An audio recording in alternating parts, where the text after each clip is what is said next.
Assalamualaikum warahmatullahi wabarakatuh. Tentu saja setiap analisa kita mulai dengan pertanyaan kenapa? Kenapa Ahok ketakutan mau ditomlembongkan atau dihastokan? Dan kenapa di zaman Anies Baswedan menjadi gubernur kan banyak itu perusahaan-perusahaan daerah di Jakarta. Kok tidak ada yang tersangka satupun? Ini menarik kita bahas kawan-kawan. Kenapa saya katakan Ahok itu ketakutan sekarang? Kasus korupsi di Pertamina selama 5 tahun yang bisa mencapai angka hampir 1.000 triliun. Wih, sepertiga dari APBN kita. Dan dia sekarang ini kan sudah berhenti jadi komisaris. Komisaris itu apa? Komisaris itu adalah wakil pemerintah. Komisaris secara sederhana di sebuah perusahaan adalah pemilik perusahaan.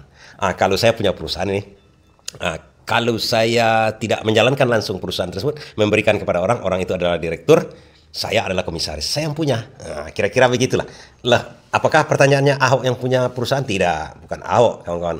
Yang punya perusahaan Pertamina itu kan pemerintah. Ahok lah sebagai wakilnya di situ. Tujuannya apa ditempatkan wakilnya di situ? Komisaris itu adalah mengawasi kegiatan di Pertamina. Di situ kuncinya. Makanya Hotman Paris tidak salah dia mengatakan bahwasanya Ahok itu seharusnya bertanggung jawab. Kalau saya mengatakan harus bertanggung jawab penuh itu. Ada korupsi di zaman dia. Dia sebagai wakil pemerintah di situ. Yang tujuannya dia diangkat di situ adalah mengawasi Pertamina itu sendiri. Kenapa dia katakan tidak tahu? Malahan dia keluar-keluar. Ini lagi jadi masalah. Keluar-keluar dia di luar, seakan-akan dia sudah melakukan ini. Wah, saya mau pecat kalau saya bisa begini. Semakin dia keras menolak bahwasanya dia tidak bersalah di situ, kan itu yang dikatakan Hotman Paris, semakin nyata bahwasanya dia bertanggung jawab. Saya katakan bukan berterlibat, tidak. Tujuan dia adalah sebagai pengawas, sama dengan DPR mengawasi pemerintah, tapi tak dilakukannya. Mengawasi apa? Kalau terjadi hal seperti itu dia seharusnya melaporkan ke pihak yang berwajib atau dia laporkan ke masyarakat. Karena pemerintah itu kalau tidak bisa dia melaporkan sesama pemerintah, sesama kepada kejaksaan, kepolisian, KPK, segala macam, ke aparat hukum, dia laporkan ke masyarakat, ke media massa. Itulah no viral no justice itu sebenarnya. Dia laporkan, tapi tidak, dia diam. Kemudian masih terima gaji, apa artinya? Tak bertanggung jawab. Sama sekali tak ada tanggung jawabnya. Itulah yang sekarang polemik antara Ahok dengan Hotman Paris. Hotman Paris, jangan cerita kau, pakai otakmu sedikit, kan itu dikatakannya secara kita orang-orang pasar kan begitu aja ngomongnya. Mau kok ambil gaji tapi tak mau bertanggung jawab. Apa artinya itu? Sama juga dengan anggota DPR sekarang. Tak mengawasi pemerintah, malahan mengelu-elukan pemerintah, tapi ambil gaji dari rakyat. Yang menggaji rakyat, kawan-kawan. Anda, walaupun tak bekerja, pengangguran, Anda beli rokok atau beli kebutuhan sehari-hari, Anda bayar pajak kan? Walaupun Anda pengangguran. Pajak Anda itu ikut itu menggaji si Ahok, menggaji menteri, menggaji anggota DPR. Supaya kita ini agak cerdas lah, pakai otak, kata si Hotman Paris kan.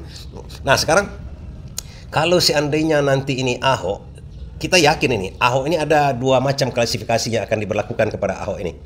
Mau dihastokan atau ditomlembongkan. Apa maksud saya? Kalau mau dihastokan memang kejadiannya sepertinya memang ada. Harus bertanggung jawab. Hasto harus bertanggung jawab.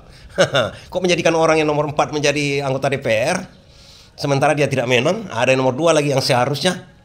Dan terdeteksi memang dia melaksanakan menghalang-halangi perkara, macam-macam lah itu perkaranya itu sebenarnya. Memang ada, kalau kita yakin. Atau seperti mau ditomlembongkan, walaupun dia tidak terlibat, walaupun dia bukan zaman dia, pokoknya dia harus masuk.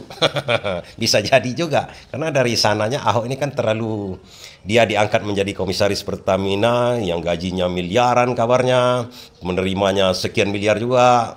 Tapi dia melawan kepada yang mengangkatnya. Kan Presiden Jokowi sebenarnya mengangkat dia untuk menjadi komisaris Pertamina itu.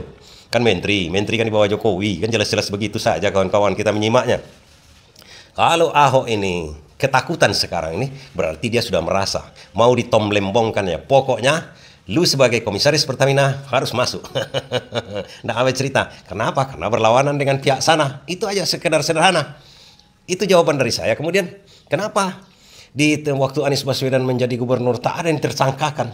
Itu Ges Galifa, Sudirman Said, itu adalah kepala-kepala atau komisaris-komisaris BUMD dulu itu di Jakarta. Selama Anies menjabat, selama itu juga mereka menjadi komisaris kah atau direktur BUMD. Kenapa tidak ada satu pun? Kunci jawabannya satu. Orang-orang di sekitar Anies Baswedan ini bersih. Itu pertanyaan kalau Ahok telah kenyataan sekarang Pertamina kan jawabannya sederhana. Lagi-lagi pertanyaannya, kenapa kok bersih waktu Anies Baswedan? Juga sangat sederhana saya jawab kawan-kawan. Waktu Anies Baswedan menjabat menjadi gubernur Jakarta dan mengangkat kawan-kawannya menjadi direktur BUMDK, komisaris BUMDK, satu alasannya, orang itu tak rangkap jabatan.